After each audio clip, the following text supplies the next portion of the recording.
Hey, what's up? So, if I was to give this movie out of 5, I would give this a 2. I mean, not a 2. Have you ever watched a movie and thought to yourself that this is terrible? You go like, this is bad. Like, you just look at it. Some moments you look at it and you're like, I don't like this. But there's just something that the filmmakers have done that you admire. You look at it and you go like, yeah, this I like. So in one part, I'm giving this a 2, but in another part, I'm giving it a 3. 3 for what they were able to do. 3 for the bold attempt to actually make this movie happen. So this is Hijack 93. It's a Nigerian movie.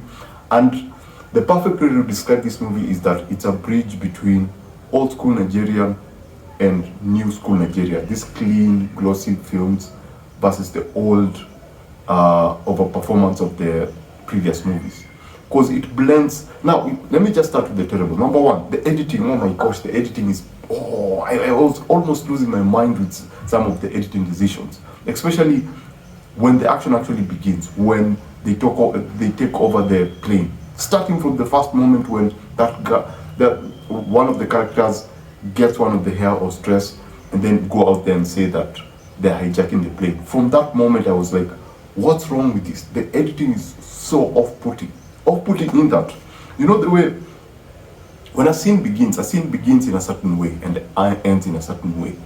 Now this particular movie, a lot of the cuts feel like the beginning of a scene. So each cut you have, after maybe 5 seconds, when you have a cut, it feels like you're beginning a different scene. Despite the fact that it's the same scene, you feel that you have like a lot of small scenes, because that cut between one camera angle to another camera angle, you have that problem people have whereby when you're cutting to a scene, you have the character moving. And so instead of cutting when the character is already in motion, you cut when the character is beginning the motion.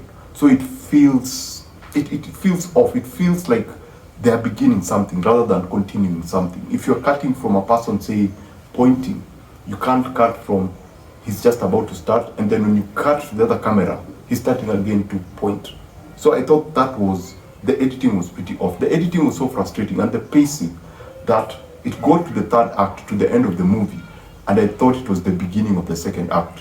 I thought that that's now where the movie is beginning, because the tension had been rising so slowly and in such a plateaued way that when we got to the third act, when we got to now the soldiers coming into the plane, I was like, okay, this is when we're going into the third act. They get out of the plane, something happens to the air hostesses, and then I'm like, yeah, now let's keep going. Now the story has actually begun. And the movie just ends. So I felt that you start out very well and then it plateaus.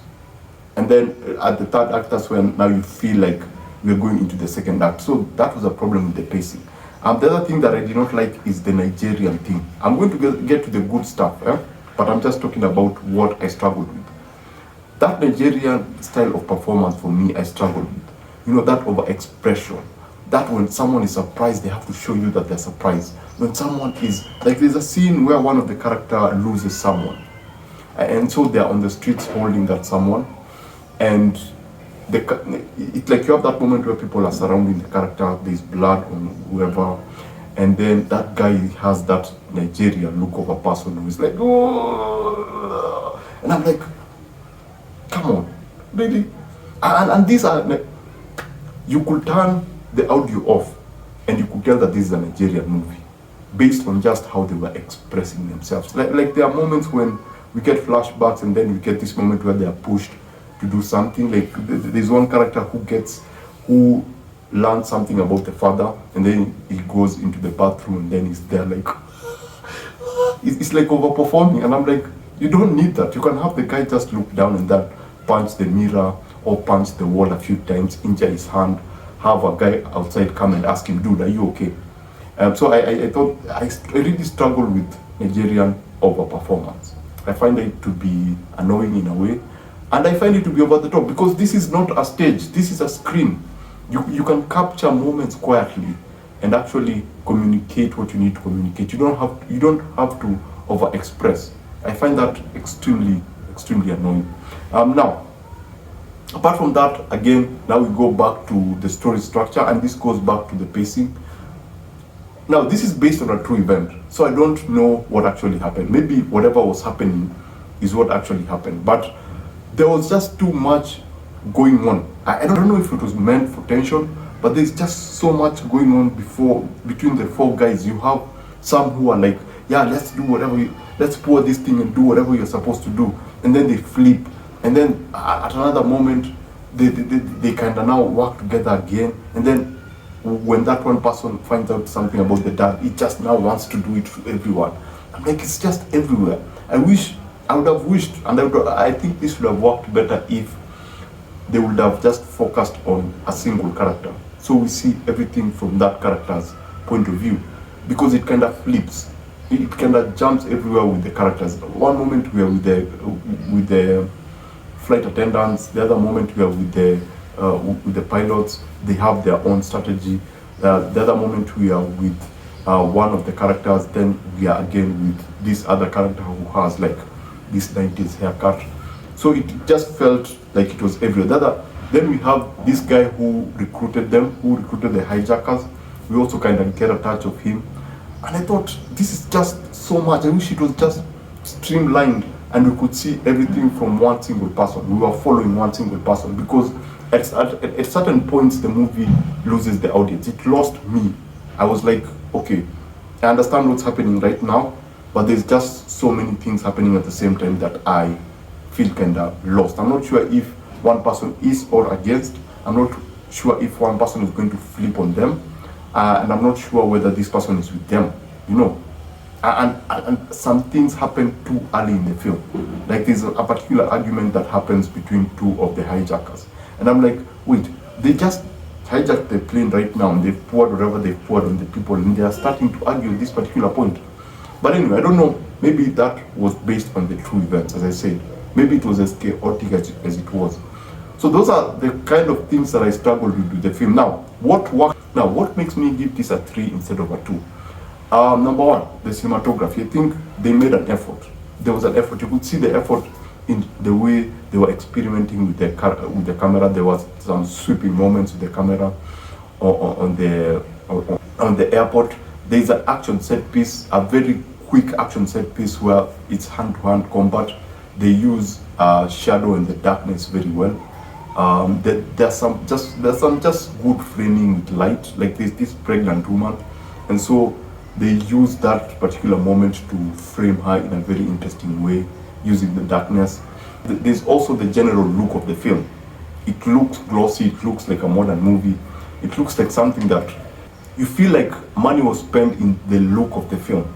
The other thing that I actually liked was the costumes. I think the costume department, yeah, they made an effort to actually make this feel like 93 with the costumes. Yeah, some were off, but most of them were pretty cool. And you could actually see like the army between Niger and Nigeria.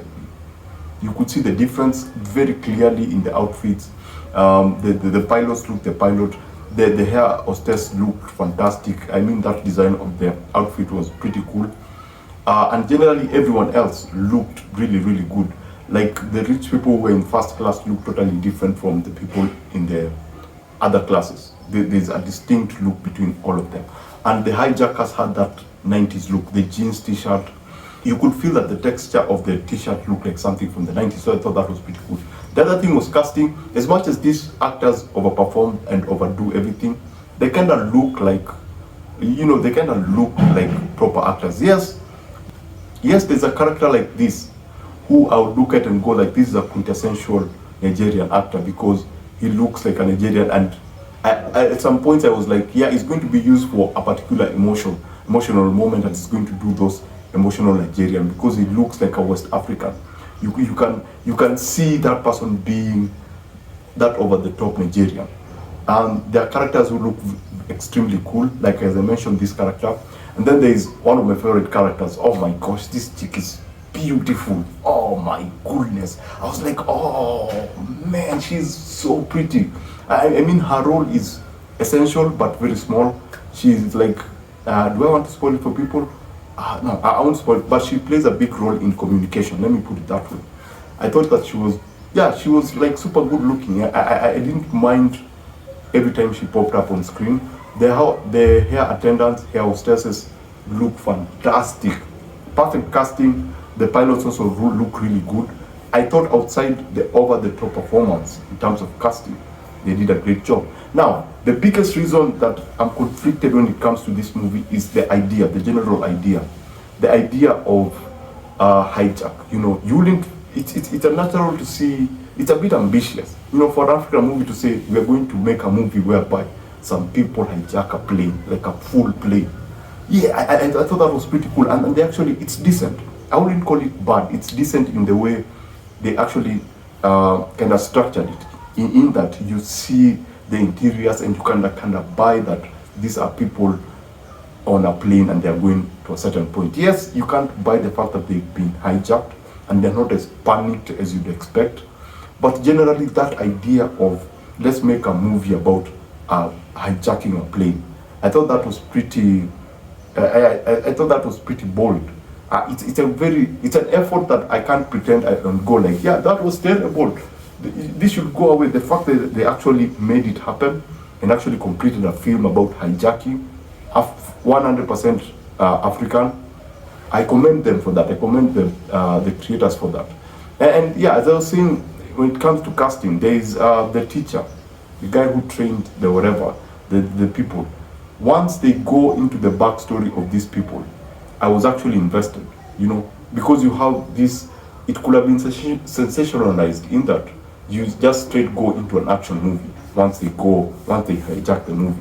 But we get a good chunk of the movie when you get some backstories about these particular characters, why they are doing whatever they're doing, where they came, what happened to them in order for them to switch. So I thought those moments actually had me invested and had me go like, okay, I see where you guys are coming from. I have a better understanding. As I said, the cinematography is pretty cool. There are some framing of the planes that are beautiful. Yes, you have some wonky CGIs, yeah, especially when the plane is coming to land and you see the background, you can tell it's just plates. You have the first plate and the second plate, the background, and then there's some moments in the clouds you go like, yeah, that feels like CGI. But again, the ability to just make it and actually make it happen, I salute them for that. So this is one of those movies I would recommend for you to watch if you want to be fascinated by what, you know, a group of Nigerians can do with a plane. It's if you don't go in for the performances, don't go in for the editing, don't go in for a super polished movie. Just go in for the idea that they actually made a movie about hijacking a plane. I think that's a pretty interesting idea. It's not as satisfying as I thought it was going to be by the end, because there's something that is left unanswered, but they use text to actually answer it. But generally, yeah, it's not a perfect movie, but there's something to be said about the film. So basically that's it. Would I advise you to watch this or let it pass? Wow, okay. If you don't like old school Nigerian movies, then yeah, you'll have a bit of challenge. But if you just want to see something from a different perspective, this is not Idris Elba's Hijack. It's not. My problem is that I saw Idris Elba's Hijack, and so this was kind of difficult to watch. But if you just enjoy African movies and you want something that punches above what you'd expect from a Nigerian movie, but not go to like to Kubo's level, but then it's a really, really interesting idea, then this movie will work for you. So basically that's it. Remember to always watch what you enjoy and enjoy what you watch. I shall see you on the next one. Adios.